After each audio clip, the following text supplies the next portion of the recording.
भाव को भी प्रभु पहचान गए, मेरा मित्र मुझसे मिलने के लिए आ रहा है। अंतर्यामी आप प्रभु जाने भक्त की पीर, सोबत ही ले जाएगे धर्यो गोमती तीर। योग माया के द्वारा सुदामा जी महाराज जब नींद में सो गए ना, पता ही नहीं चला, जो रास्ता इतना दूर लग रहा था योग माया के द्वारा वहां सोते सोते उठाया और सीधे सुदामा जी को द्वारिकापुरी में पहुंचाया। और वहां बड़ी जोर की आवाज आई, बोली द्वारिकाधीश भगवान की। सुदामा जी की नींद खुली, बड़े अचंभे से देखने लगे कि मैं जंगल में सोया था और इतने बड़े बड़े सुंदर सुंदर ये नगर, सुंदर सुंदर महल, ये सुंदर सुंदर ये शिखर, ये मैं कहां आ गया। किसी नगरवासी से पूछा, भैया कौन सा नगर है? तो उसने भी अपनी भाषा में कह दिया, ये द्वारिकापुरी है। गुजरात में है कुछ है बोला जाता है ना, उसने अपने हिसाब से कह दिया द्वारिकापुरी है। सुदामा जी तो चक्कर में पड़ गए, हम तो एक ही द्वारिका समझते थे, यहां तो 6 द्वारिका है। अब मेरा मित्र कृष्ण कौन से सेक्टर में रहता है ये कैसे पता चलेगा? नहीं नहीं महाराज, आप समझ नहीं पा रहे हैं, ये द्वारिकापुरी 6 वाला 6 नहीं, ये द्वारिकापुरी ही है, हम ये कहना चाहते हैं। अच्छा भैया, तो काय को कंफ्यूज कर रहे हो इतना? अरे हमारी भाषा में ऐसे ही बोला जाता है। तुम्हें किससे मिलना है? कह दिया उन्हीं से ही। तो चले जाओ सामने, जो सबसे ऊंचा सबसे सुंदर महल दिखाई पड़े, वैसे तो ये सारे महल उन्हीं के ही हैं, लेकिन भगवान अभी वहीं मिलेंगे, चले जाओ सामने, वहां द्वारपाल मिलेंगे, उनसे पूछ लेना। सुदामा जी लाठी का सहारा लेते मन में बड़ा अचंबा कर रहे हैं, वाह कन्हैया इतना दयालु है, मैं चलकर नहीं आ पा रहा था, तूने ऐसी लीला कर दी कि यहां अपने नगर में अपने आप ही पहुंचा दिया, पता ही ना चला। वाह कन्हैया तेरी लीला तो तू ही जाने। इतना सोचते सोचते और मुख्य दरवाजे पर 2 बड़े बड़े पहलवान जैसे द्वारपाल खड़े हुए। तुम इनको पहलवान ही समझो, क्योंकि भगवान के जो द्वारपाल है कोई साधारण नहीं हो सकते। जय और विजय, द्वारपाल हर के प्रिय दो, जय और विजय जान सबको। एक का नाम है जय, एक दूसरे का नाम है विजय। हाँ, ये देखने में भले अब कलयुग के है ना तो ऐसे लग रहे होंगे, लेकिन ताकतवर बहुत है भीतर से, इनके ऊपर मत जाना, ऊपर से तो ये ऐसे ही दिख रहे हैं, बड़े ताकतवर थे। सुदामा जी महाराज बेचारे धीरे धीरे पहुंचे लाठी का सहारा लेकर। द्वारपालों ने पूछा, भैया यहां के जो राजा है ना कृष्ण, ये उन्हीं का ही महल है? कह दिया हाँ। तुम्हें किससे मिलना है? कह दिया कृष्ण से मिलना है। अब तो नाराज हो गए द्वारपाल, जय विजय कोई छोटे मोटे थोड़ी है, अधिकारी को जितना करंट नहीं होता जितना पीए को होता है, और द्वारिकाधीश का द्वारपाल समझ लो। महाराज जवान संभाल कर बात करना, हमारे प्रभु का नाम कोई ऐसे सीधे सीधे लेता है?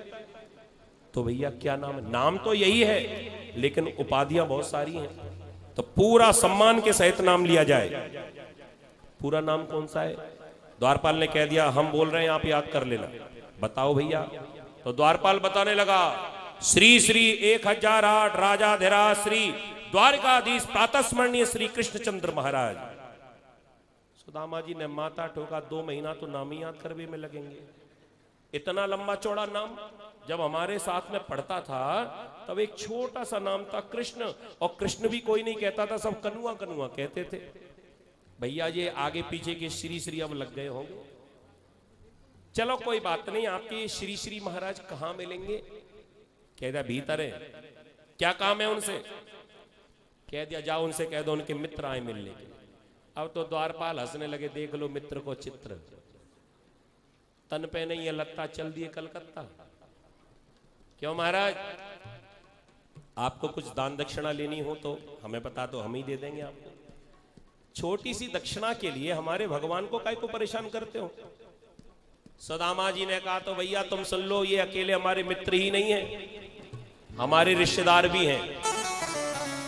क्या रिश्तेदारी है तुम्हारी और उनसे रिश्तेदारी? कहती है हाँ, वो हमारे साड़ू भाई है। साड़ू भाई, साड़ू भाई समझते हो ना आप लोग? एक ही कंपनी से ठगे हुए 2 ग्राहक, प्रेम से बोलो राधे राधे। वो हमारे साड़ू भाई हैं। अब तो द्वारपाल को हंसी आ गई, कहां वो और कहां आप, एक ही घर में ये रिश्तेदारी कैसे हो गई? एक बिटिया को इतने बड़े घर में दिया और एक को तुम्हारे घर में। कह दिया कोई दूर के नहीं है, बिल्कुल खास। भैया ये रिश्तेदारी कैसी हुई जरा बताओ। तो बता दिया, संपत्ति विपदा दो बहन, जन्मी एक ही संग, संपत्ति ब्याही श्याम को और विपत्ति हमारे संग। तो ये तो हुई रिश्तेदारी, और फिर भी आपको भरोसा नहीं है तो जाओ भीतर और उनसे कहो कि दर पे सुदामा गरीब आ गया है, दर पे सुदामा गरीब आ गया है। भटकते भटकते न जाने कहां से, भटकते भटकते न जाने कहां से, तुम्हारे महल के करीब आ गया है, तुम्हारे महल के न सिर पे है पगड़ी न तन पे है जामा, बता दो कन्हैया को नाम है सुदामा, बता दो कन्हैया को नाम है सुदामा, बता दो कन्हैया को नाम है सुदामा। एक बार मोहन से जाकर ये कह दो, तुम एक बार मोहन से जाकर ये कह दो, मिलने सखा बद नसीब आ गया है, मिलने सखा बद नसीब आ गया है। ओ अरे द्वार पालो कन्हैया से कह दो, अरे द्वार पालो कन्हैया से कह दो, कि मिलने सखा बद नसीब आ गया है, मिलने सखा बद नसीब आ गया है। एक द्वारपाल ने सोचा कि महाराज जब इतने कॉन्फिडेंस में बोल ही रहे हैं तो जरूर कुछ ना कुछ सच्चाई होगी, एक बार पूछने में क्या परेशानी, पूछ लेते हैं, मना करेंगे तो भगा देंगे। वो द्वारपाल, एक द्वारपाल भीतर आया,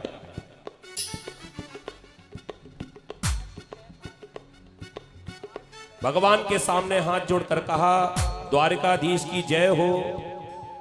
द्वारकाधीश ने भी पूछा क्या समाचार लाए हो द्वारपाल? कह दिया महाराज एक दरवाजे पर अजीब ही ब्राह्मण देवता है। कैसे हैं? कह दिया कोई खास तो नहीं है, फटे पुराने से कपड़े पहने हुए हैं, पैरों में कुछ पहना नहीं है, सर पर भी कोई वस्त्र नहीं है, जनेऊ भी बहुत मैला कुचैला सा हो रहा है उनका, और अपना नाम सुदामा बता रहे हैं। भगवान ने जैसे ही सुदामा नाम सुना तो प्रसन्न हो गए, अपनी प्रसन्नता का ठिकाना नहीं रहा कि मेरा मित्र आ गया, मेरा मित्र आ गया। ओ सुनते ही दौड़े चले आए मोहन, सुनते ही दौड़े चले आए मोहन, लगाया गले से सुदामा को मोहन, लगाया गले से सुदामा को मोहन, लगाया गले से सुदामा। बोले द्वारिकाधीश भगवान की जय हो। भगवान अपने साथ में सुदामा भैया को लेकर आए, और आज हुआ रुक्मणी को बहुत ही अचंभा, हुआ रुक्मणी को बहुत ही अचंभा, ये मेहमान कैसा अजीब आ गया है, ये मेहमान कैसा अजीब आ गया है, ये मेहमान कैसा अजीब आ गया है, मेहमान कैसा अजीब आ गया है। भगवान ने सुदामा जी का स्वागत किया, अपने बराबर आसन पर जाकर बिठाया, अपने आंखों के अश्रुधार से सुदामा जी के पैरों को धोआ। 16,108 रानियां अचंबा करने लगी कि ऐसा कौन आ गया। सुदामा जी का बड़ा भारी सम्मान किया, और आज भगवान ने सारे कष्टों को दूर करते हुए सुदामा जी से पूछा भैया बताओ भैया रे सुदामा रे,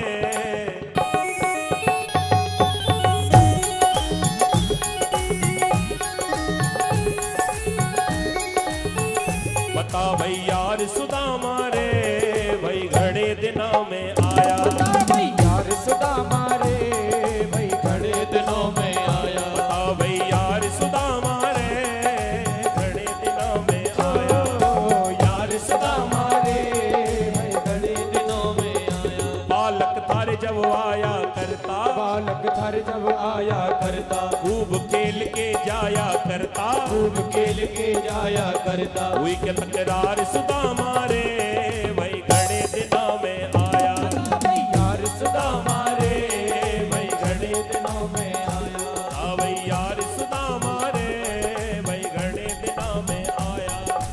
यार सुदामा रे भाई घड़े दिनों में। जय हो।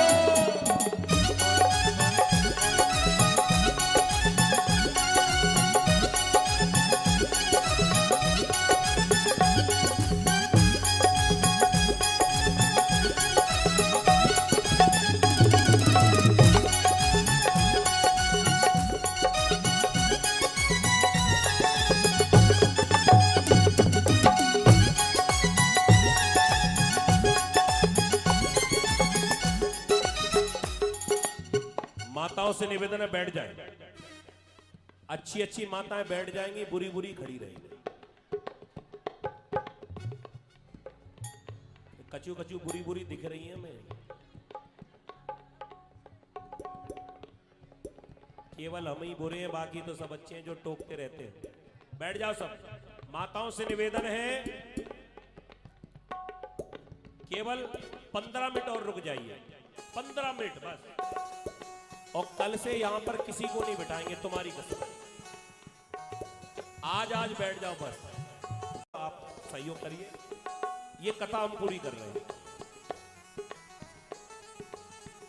सब बच्चों का हाल बता दे, सब बच्चों का हाल बता दे, मिश्रानी की बात बता दे, मिश्रानी की बात बतावे, मिश्रानी की बात बता दे, मिश्रानी की बात बतावे।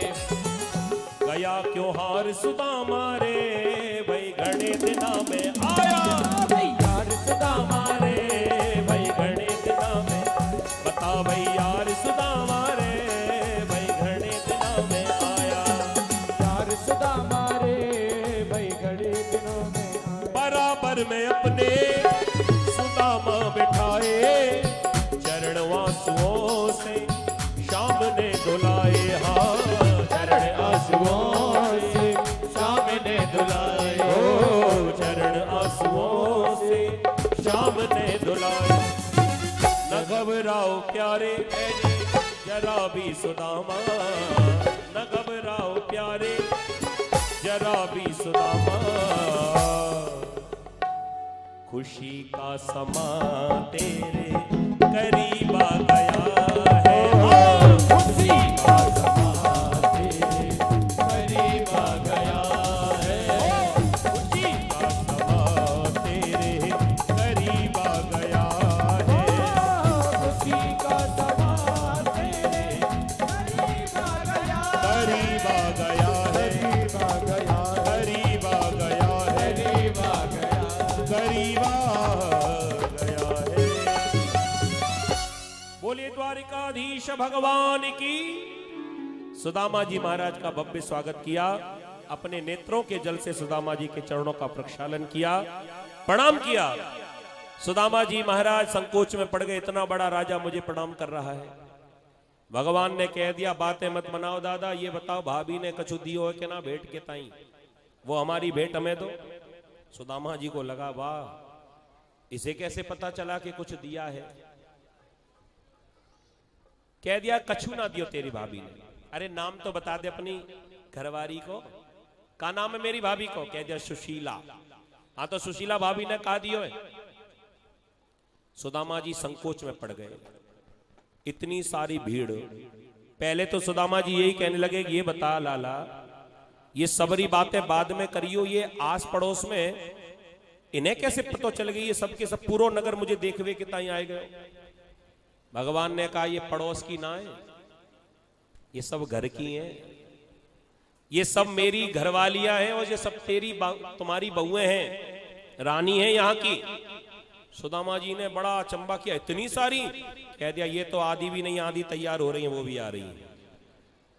ऐसी कितनी है? कह दिया 16,108। माता ठोका 16,108, और फिर भी ये तेरे ऐसे ठाठ? वारे कन्हैया, हमारी तो एक ही है, और एक की वजह से फिर भी हमें जाने कहां कहां भटकना पड़ता है। वाह कन्हैया तेरी बड़े चोखी बात तेने मोको बताई। कह दिया आप बातें मत बनाओ, वो ले आओ, क्या लेकर आए हो। सुदामा जी संकोच में पड़ गए कि हीरा मोती कुछ लेकर आते तो सबके सामने देने में भी अच्छा लगता। 4 मुट्ठी चावल है, क्या कैसे दें। सुदामा जी ने सोचा कि अकेले में जब सोएंगे ना रात में तो चुपचाप कन्हैया से कह देंगे कि ये 4 मुट्ठी चावल है, यही है। अब सब रानियों के सामने शर्म के मारे झूठ बोलने लगे, कछु ना दियो, कछु ना दियो। भगवान कहने लगे दादा पुरानी आदत अभी तक गई नहीं है ना तुम्हारी। आगे चना गुरु मात दिए, तुम चावलए हमें नहीं दीने।